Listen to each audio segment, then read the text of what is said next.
नमस्कार, आप देख रहे हैं अपना उत्तर प्रदेश। आपके साथ मैं हूं पल्लवी रविंद्र सिंह। असम और मिजोरम सीमा पर हुए हालिया संघर्ष को लेकर पूर्वोत्तर के बीजेपी सांसदों ने सोमवार को प्रधानमंत्री नरेंद्र मोदी से मुलाकात की।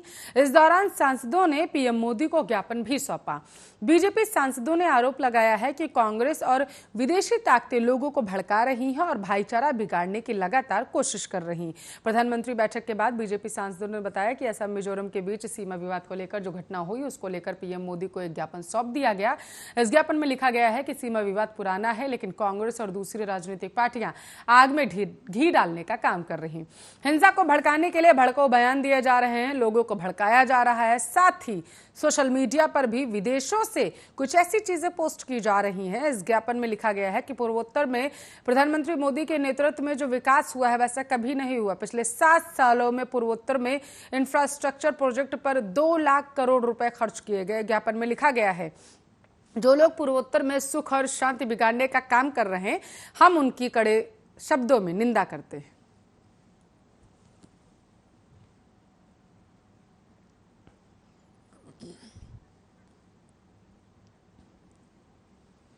तो मेरठ में एक बदमाश की गोली मारकर हत्या कर दी गई है, जिसके बाद उसका शव उसी की कार में बरामद कर लिया गया। कार में गोली लगा शव मिलने से इलाके में हड़कंप मच गया है, जिसके बाद पुलिस ने तफ्तीश की तो पता चला है कि बिजनौर जिले का हिस्ट्री शीटर मुकीद का ये शव है, जिस पर बिजनौर में 20 से ज्यादा आपराधिक मामले दर्ज हैं। आशंका जताई जा रही है कि गैंगवार में मुकेश को दिल्ली से लाया गया और उसकी मेरठ में गोली मारकर हत्या कर दी गई है। शव को सड़क किनारे छोड़कर बदमाश वहां से फरार हो गए। पूरी घटना मेरठ के थाना जानी क्षेत्र के गंग नहर मार्ग की, जहां सुबह वैगनार कार में गोली लगा शव मिलने से हड़कंप मच चुका है।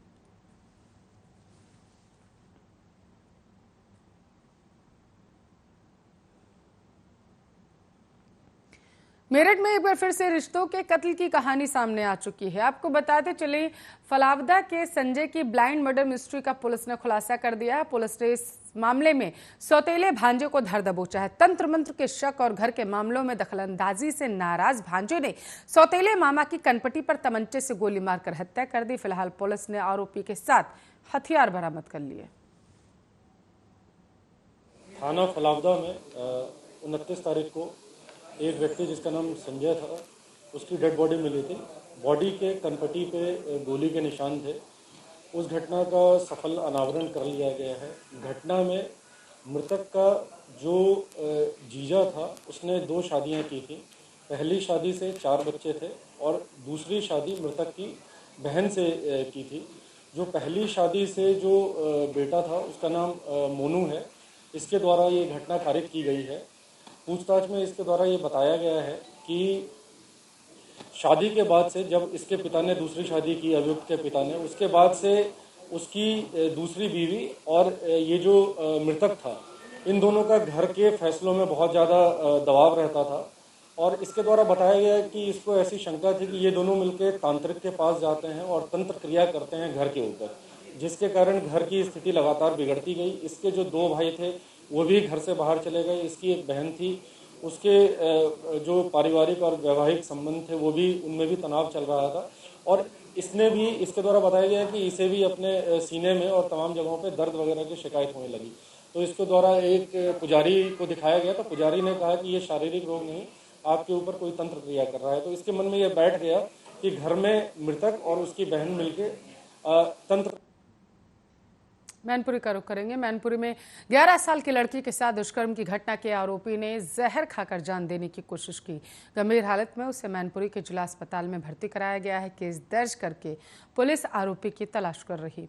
इसी दौरान आरोपी ने जहरीला पदार्थ खा लिया। बताते चले कि थाना किशनु इलाके के गांव में 11 साल की लड़की बीती 27 जुलाई को पड़ोस में टीवी देखने गई थी। उसी समय मोहल्ले के युवक ने उसके साथ दुष्कर्म की घटना को अंजाम दिया था, जिससे लड़की की हालत बिगड़ गई थी। घटना को अंजाम देने के बाद आरोपी ने पीड़िता और उसके परिवार को तमंचे से उड़ाने की धमकी भी दी थी। पुलिस ने आरोपी के खिलाफ केस दर्ज करके उसकी तलाश शुरू की। इसी दौरान आरोपी गौरव चौहान ने जहरीला पदार्थ खा लिया। उसे जिला अस्पताल में भर्ती कराया गया है, जहां उसकी हालत नाजुक बनी हुई।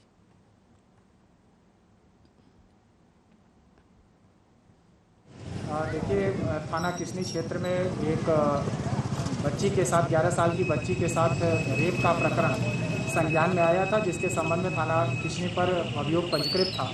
और उसमें ये नामित अभियुक्त गौरव चौहान वांछित चल रहा था, उसकी तलाश पुलिस कर रही थी। लेकिन इसी बीच ये सूचना प्राप्त हुई है कि वो जिला अस्पताल के इमरजेंसी वार्ड में आकर के भर्ती हुआ है। यहाँ आने के बाद पता चला है कि उसने कोई पॉइजनस पदार्थ खा लिया है, जिसकी वजह से उसकी स्थिति अभी गंभीर है। लगातार उसका ट्रीटमेंट उपचार चल रहा है। बाद उपचार जो भी विधिक कार्य। अपना उत्तर प्रदेश में आगे खबरों में बढ़ेंगे। लखीमपुर खीरी के ईसानगर में पुलिस को बड़ी कामयाबी हाथ लगी है। बताते चले कि 10 किलो चीपड़ के साथ 2 अभियुक्तों को गिरफ्तार कर लिया गया है।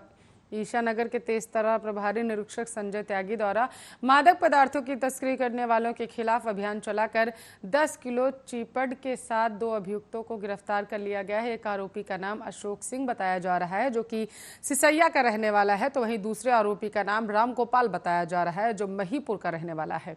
फिलहाल पुलिस ने दोनों अभियुक्तों के खिलाफ मामला दर्ज कर उन्हें जेल भेज दिया।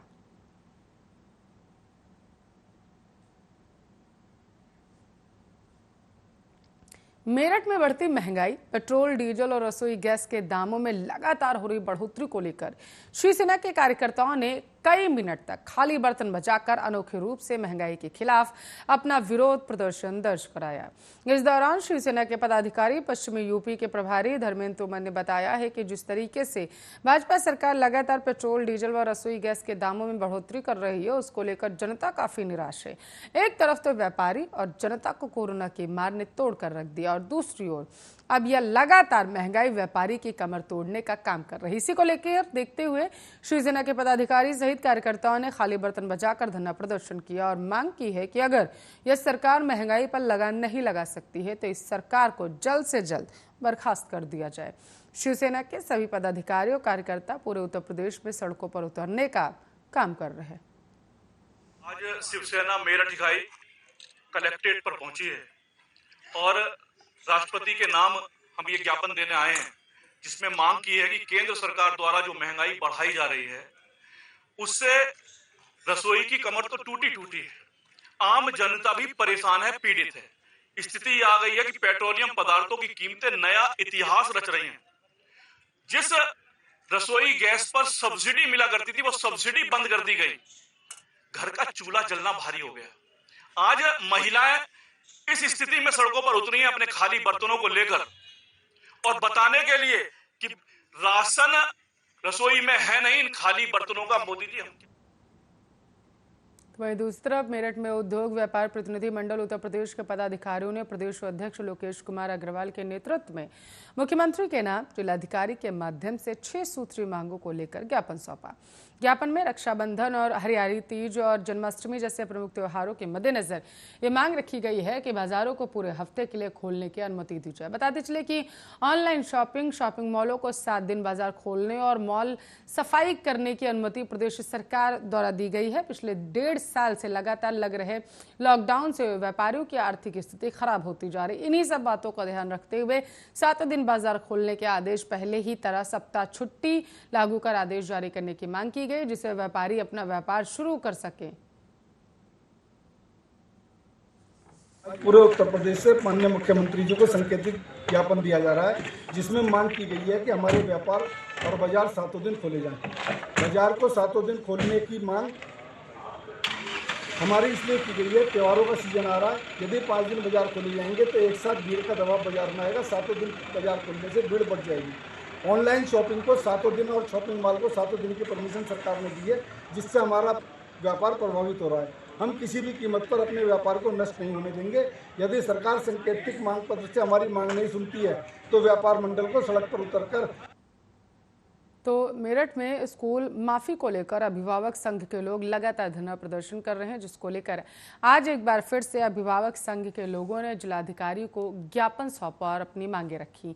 जिस तरीके से ही स्कूल ऑनलाइन फीस को लेकर अपनी मनमानी कर रहा है, इस फीस को माफ किया जाए। इस दौरान अभिभावक के संत में आए कुलदीप त्यागी ने बताया है कि हमने ऑनलाइन स्कूल फीस की मनमानी को लेकर बीएसए ऑफिस सहित मेरठ के डीएम कार्यालय तक धरना प्रदर्शन किया, लेकिन अभी तक स्कूल के मनमानी लेने वाली फीस में कुछ नहीं हुआ है। हम फिर एक बार शांतिपूर्वक जिलाधिकारी से मांग करने आए हैं कि ऑनलाइन फीस स्कूल की माफ की जाए, क्योंकि जब हमारा बच्चा स्कूल में नहीं गया तो हम किस बात की फीस दें।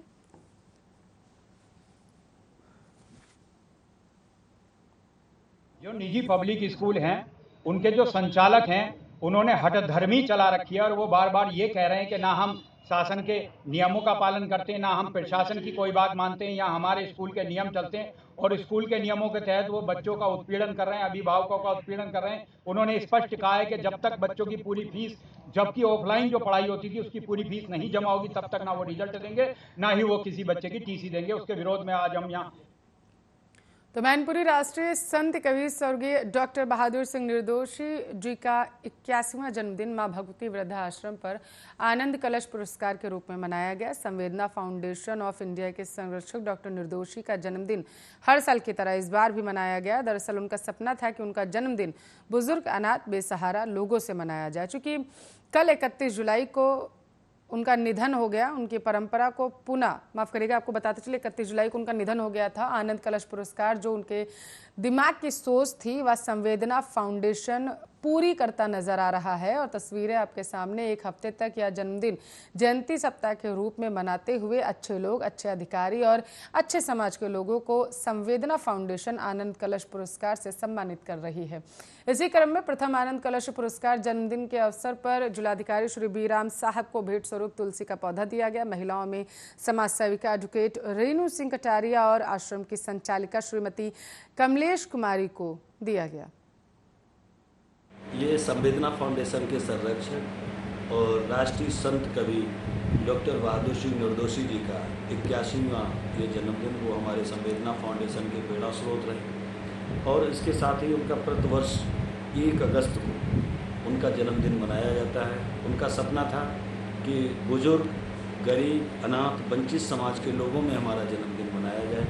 जो कि कल उनका निधन हो गया, आज उनका जन्मदिन है, तो उनकी परंपरा को उन्हें जारी रखते हुए वही आनंद कलश पुरस्कार जो उनके दिमाग की सोच थी वो संवेदना फाउंडेशन पूरा कर रहा है। उसी क्रम में आज इस वृद्धा आश्रम में आकर उन बुजुर्गों के चरणों को प्रणाम करके उनके साथ हमने जन्मदिन उनका मनाया। तो 2 कुंटल से अधिक तस्करी को जा रहे गांजे सहित 4 तस्कर गिरफ्तार करके मैनपुरी पुलिस को बड़ी कामयाबी हाथ लगी है, जिसके चलते 2 कुंटल से अधिक तस्करी किए जा रहे गांजे को पुलिस ने मुखबिर की सूचना पर बरामद कर लिया। साथ ही 4 तस्करों को भी मौके से गिरफ्तार कर लिया गया है। पूरा मामला थाना कोतवाली मैनपुरी के रेलवे क्रॉसिंग का है, जहां 4 तस्कर एक ट्रक को लेकर जा रहे थे। इसी दौरान पुलिस मुखबिर की सूचना पर तत्काल कार्रवाई करते हुए मौके पर जा पहुंची और ट्रक की तलाशी करने पर गांजा बरामद कर आरोपियों को गिरफ्तार कर लिया गया। कुछ समय से एक सूचना मिल रही थी कि गांजे की तस्करी का एक रैकेट सक्रिय है, इसलिए इस बिंदु पर कुछ सर्विलांस की भी मदद ली गई, कुछ एसटीएफ की मदद ली गई। और इसके बाद कल 4 अभियुक्त जो संतोष, उमेश, राकेश और सुरजीत एटा और कासगंज के 3 एटा के रहने वाले, एक कासगंज का रहने वाला है, तो इनको कल दिन में अरेस्ट किया गया। और इनके पास से एक ट्रक HR 55L 1835, इसमें केबिन के ऊपर एक कैविटी बनी थी जिसमें कि 2 कुंटल 5 किलोग्राम गांजा। तो बहराइच में चोरों के हौसले लगातार बुलंद होते नजर आ रहे हैं। आपको बता दें कि छत की फोर सेलिंग तोड़ लाखों का माल वो चुरा ले गए हैं। चौंका देने वाली बात तो ये रही है कि चोरी वारदात थाने के सामने की गई। दरअसल लॉकडाउन में बंद दुकान की छत की फॉर सेलिंग तोड़ चोरों ने चोरी की घटना को अंजाम दिया है। जब दुकान मालिक अपनी दुकान पर पहुंचा तो उसे दुकान में चोरी का पता चला। पीड़ित का कहना है कि 1,60,000 नकदी चोरी की गई है। हालांकि चोरों ने कैश के अलावा और किसी भी चीज को हाथ तक नहीं लगाया। आपको जानकर हैरानी होगी कि यह दुकान दरगाह थाने के सामने है, उसके बावजूद भी चोरों ने छत फॉर सेलिंग तोड़ ली, चोरी की घटना को अंजाम दिया। हालांकि दुकान मालिक ने इस बात की सूचना थाने पर लिखित तहरीर के रूप में भी दे दी है। पुलिस मामले की जांच कर रही।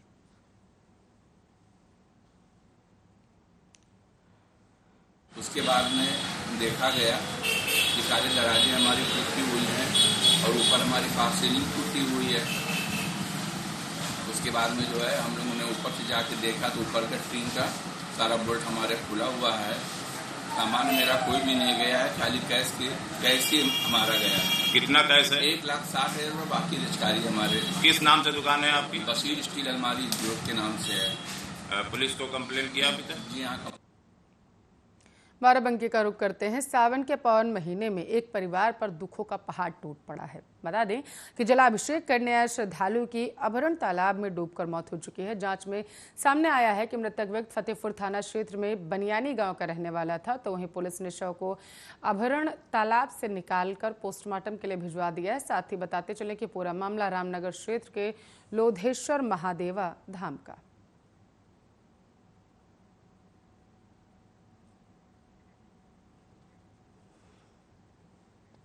तो वहीं दूसरी तरफ कासगंज में बसपा के राष्ट्रीय महासचिव सतीश चंद्र मिश्रा दौरे के लिए पहुंच चुके हैं, जहां उन्होंने महासम्मेलन को संबोधित किया। सतीश चंद्र मिश्रा के साथ बसपा के पूर्व मंत्री नकुल दुबे भी रहे। और आपको यही बता दें कि ब्राह्मणों को साधने के लिए यहां पर कई कार्यक्रमों का आयोजन किया जा रहा है और ऐसी संभावनाएं जताई जा रही है कि उन्हें ब्राह्मणों को साधा जाएगा। बसपा सरकार उच्चतर शिक्षा आयोग के पूर्व सदस्य रहे प्रोफेसर नीरज किशोर मिश्रा के नेतृत्व में महासम्मेलन कराया जा रहा है। सम्मेलन पटियाली के SBR इंटर कॉलेज के मैदान में किया गया, जहां तकरीबन 6,000 लोग मौजूद रहे। साथ साथ अन्य जातियों के लोग भी इस सम्मेलन में उपस्थित रहे। अभी देख रहे हैं, हम लोग भी देख रहे हैं कि उत्तर प्रदेश में आज किस तरीके से और खास तौर से जिस तरीके से दलित समाज के साथ में भाइयों बहनों के साथ में अत्याचार हो रहा है, उसी प्रकार से लोग आज यहां पर आए हुए इतनी बड़ी संख्या में, तो उनके अंदर भी दर्द है। वो भी इस चीज का एहसास कर रहे हैं कि किस तरीके से उनको दबाने, धमकाने और डराने और मरवाने का काम किया। तो एटा में एक युवक का शव मिलने से इलाके में हड़कंप मच चुका है। बता दें कि 18 वर्षीय युवक का शव खेत में पड़ा मिला। तो वहीं स्थानीय लोगों की सूचना पर पहुंचे पुलिस ने शव को कब्जे में लेकर पोस्टमार्टम के लिए भिजवा दिया है। पूछताछ में सामने आया है कि पुरानी रंजिश के चलते नामजद लोगों ने युवक की हत्या की है। मृतक के पिता ने गांव के ही ओमवीर और ब्रजेश नाम के 2 युवकों पर हत्या का आरोप लगाया है। इसके साथ साथ आपको यह भी बता दें कि मृतक के पिता ने बताया है कि पहले भी कई बार खेत की मेड़ को लेकर गांव के ही ओमवीर और ब्रजेश से झगड़ा हो चुका है और आरोपियों ने जान से मारने की ब्रजेश को धमकी दी थी। फिलहाल पुलिस मामले की जांच में जुटी हुई है। पूरा मामला थाना जैत्रा के गाँव नगला धोखल का।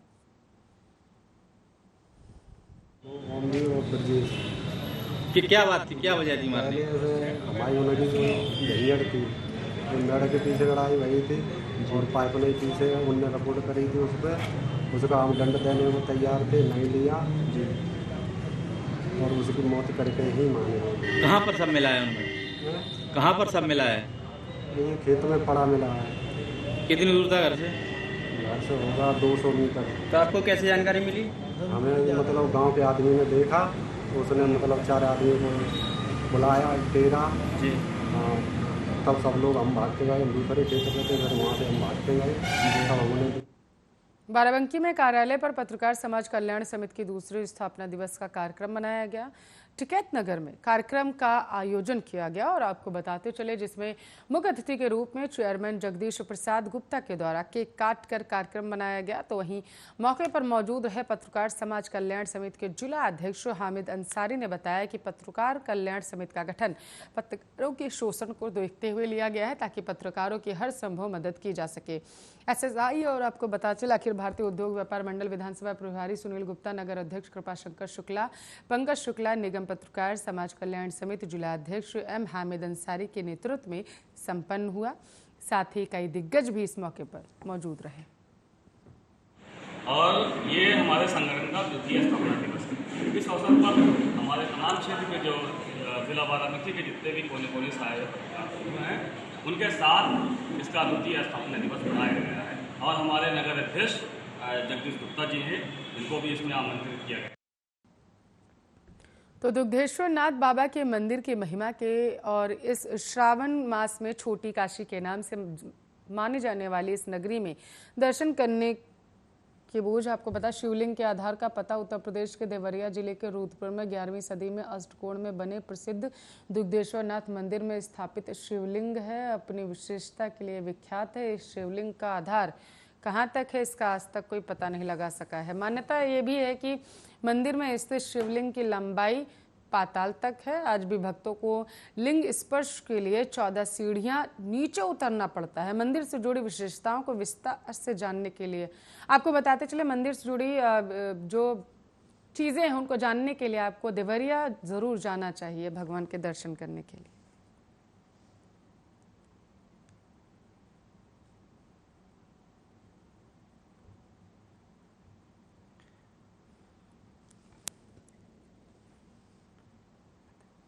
तो आपको बताते चलें कि ज़्यादा विस्तार से जानने के लिए आप हमारे देवरिया से संवाददाता की स्पेशल रिपोर्ट देखिए। सावन महीने का पावन पर्व का आज दूसरा सोमवार है। भक्तों की काफी भीड़ है, कतारें भी लगी हुई हैं, लोग दर्शन करने को काफी उत्सुक दिख रहे हैं। हम इस वक्त मौजूद हैं देवरिया जनपद के रुद्रपुर के दुग्धेश्वर नाथ मंदिर पे। साफ तस्वीरों में आप देख सकते हैं किस तरीके से भक्त जो है कि दर्शन करने को लेकर उत्सुक दिख रहे हैं। हालांकि कोरोना का कहर चल रहा है, शासन का सख्त निर्देश है कि मंदिरों पे भीड़ न लगे, लेकिन फिर भी इन सब चीजों को ताक पे रख के लोग आस्था को प्रतीक मानते हुए आज इस मंदिरों में दर्शन करने के लिए। इस पर बचाव सबसे जरूरी है और मास्क अनिवार्य है। मास्क सबसे अनिवार्य है, लेकिन लोग बहुत लापरवाही कर रहे हैं। 99% तो यहाँ पर मास्क ही नहीं लगा रहे हैं, बिना मास्क के ही यहाँ पर दर्शन। चलिए इसी खबर के साथ फिलहाल के लिए अपने उत्तर प्रदेश में खबरों में बस इतना ही। देश दुनिया की तमाम खबरों के लिए आप देखते रहिए आर्या न्यूज़।